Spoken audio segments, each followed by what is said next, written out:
How's it going, everybody? I am DeanoGTO, and today this is going to just be kind of like a news slash um well, just calling it a news video is probably like the best thing to do. So first thing I'm going to mention is I'm going to leave a link in the description the to the Armor Patrol, where there's a code that you can get access to a 7-day trial, or not trial, 7-day rental for an M4 Revelries if you want to try out a Tier 8 Premium. So credit to Armor Patrol for that there. I wouldn't have even known that code was a thing unless they like put it up on the Armor Patrol and like made it like a news article pretty much. So next thing, the WZ111 Alpine Tiger has been released on the EU server. Now I'm just going to give my opinion straight off. We don't know what the final version of the WZ111 is going to be like. If you don't know what I mean, preferential matchmaking is staying a thing. It is not being removed, but they're reworking the vehicles to make them more competitive. But we don't know what the final version of the vehicle will be like. So they've released some like preliminary ideas, but they haven't released the actual changes at this moment in time. So I don't think this is a good time to go and buy a preferential matchmaking premium until we see what the final version is like. If you already have one, you can apparently trade to the Alpine Tiger by like submitting a ticket. I'm not going to do it because I honestly am not a huge fan of the way the Alpine Tiger looks. I mean, it looks okay, but I think it looks kind of like the actual Tiger itself looks kind of weird to me. And I actually like the color of the machine. The gunmetal color is pretty interesting. Like it looks really cool, and especially in this sort of like light. It's like a really shiny like white looking color or slash silver looking color. So it's an interesting looking color, but the actual like tigers and stuff on the side, I'm not really a huge fan of. So if I'm honest with you, I wouldn't recommend getting this vehicle at this moment in time, purely because we don't know what the final status of the vehicle will be like, or well, final status, is that the right way to phrase that? We don't know what the final stats for the vehicle will be like whenever the rework is finished for the preferential matchmaking vehicles, which are keeping their preferential matchmaking status. But I will just say, the WZ111 at the moment is pretty much a WZ111 1.4 down tiered with the stock gun that the Tier 9 would have used, but with a less powerful engine. So I think the Tier 9 gets a 680 horsepower engine. This thing gets a 600 horsepower engine. So the actual overall like part to weight ratio I think is a little worse. But this thing also gets the stock gun that the Tier 9 get access to, the 122mm gun. So that 122, it has 175 pin. It's an inconsistent gun with like a 3-second aiming time, 0.42 base accuracy as far as I recall. With 5 degrees of gun depression, it's not going to be a consistent gun. Honestly, in my opinion, the deal breaker for this machine is whether or not you can deal with sort of an RNG dependent gun. It really is. That's the deciding factor that you need to decide whether or not you would want to deal with that. It's basically a case where if you can drive an IS and you don't mind how that gun handles, if you can deal with that Tier 8, then this may be a vehicle you'd be interested in. However, if I'm honest with you, the main thing that I try to take advantage of in my WZ111 is I try to take advantage of the speed and try to outflank people when I can, and use the pretty decent turret face to either go hull down or to face hug when I can. If you're face hugging a smaller vehicle, they can't shoot the cupolas, which are definite weak points on the turret for this vehicle. Also, it has a weak lower front plate, so if you're able to hide the lower front plate and just show the upper front plate, the armor is actually pretty solid in that regard, except against like Tier 9 tank destroyers and some Tier 8 tank destroyers, like the ISU 152 as an example. So for the most part, the armor holds up pretty well versus Tier 8 and Tier 8 heavy tanks, and I would say most Tier 9 medium tanks seems to hold up relatively well against as well. So that's my general thoughts when it comes to the armor. And it's pike nose armor, so pretty much keep the pike pointed directly towards the enemies you're facing, and the armor will work at its best. It can side scrape, like it has 80mm of lower side armor, if you want to see what I'm talking about. This area down here is 80mm, this area up here is 120, and the spaced armor right here.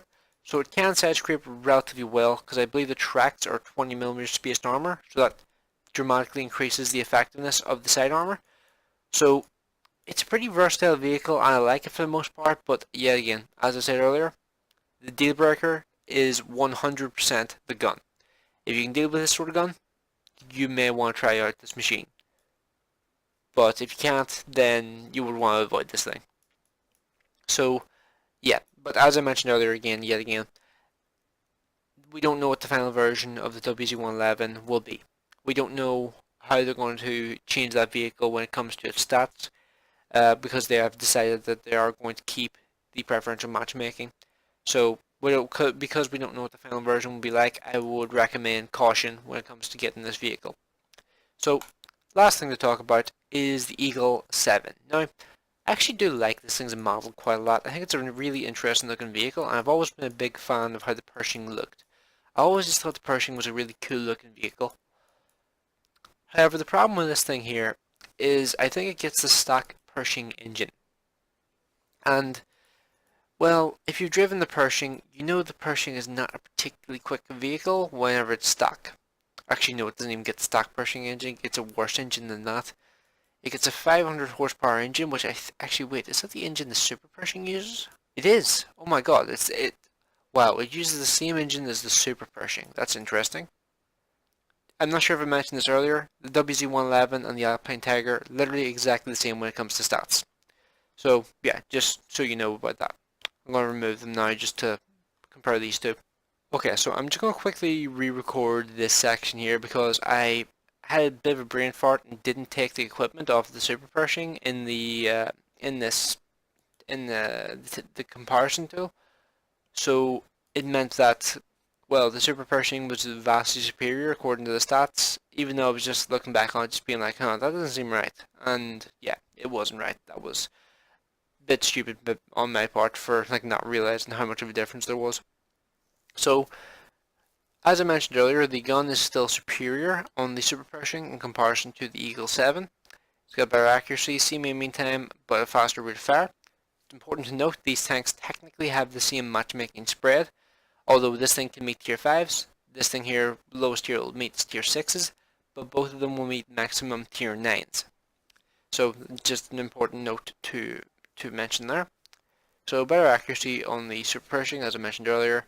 Armor vastly superior on the Super Pershing thanks to just basically being covered in spaced armor.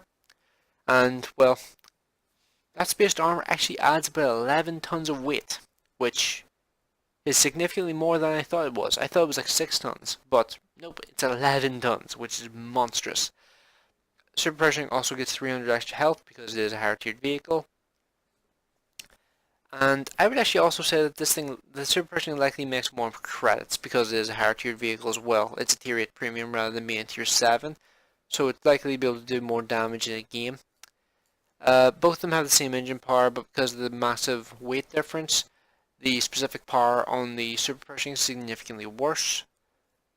And just going to mention that the same thing that I mentioned with the WZ-111 applies for the Super Pershing. In other words, this tank will be reworked at some point. It will keep its preferential matchmaking, but it will be reworked to make it more competitive in today's meta.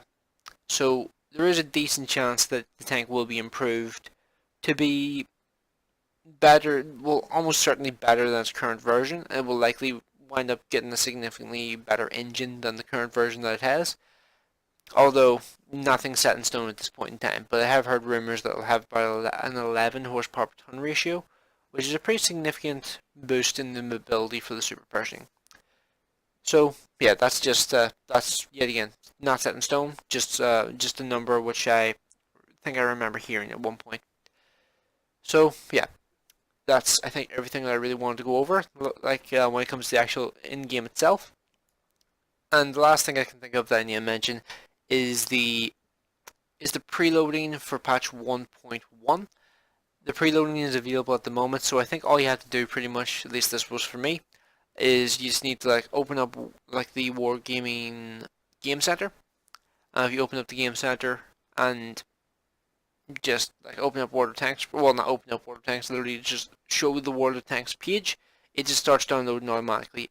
If it doesn't start downloading automatically, you may need to mess with your settings a little bit. in order to allow preloading of patches. So essentially it will just massively improve the speed at which you'll be able to get access to the new patch when it releases.